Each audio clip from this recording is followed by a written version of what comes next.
Everyone, I want to show you how I went from this image to this image.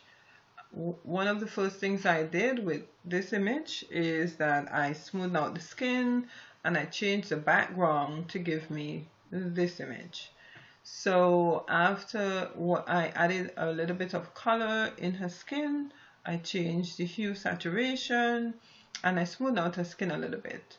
And so I took the image one step further to get this, and I will just go through the layers to show you how I got that.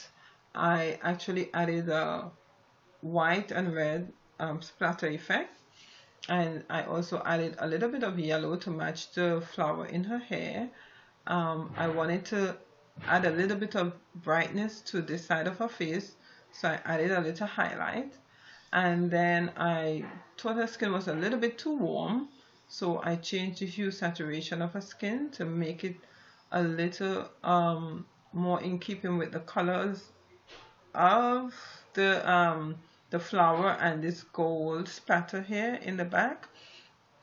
And that's how I got the, and then there was some effects on her arm which I took off, but then I thought it looked nice, so I put it back on.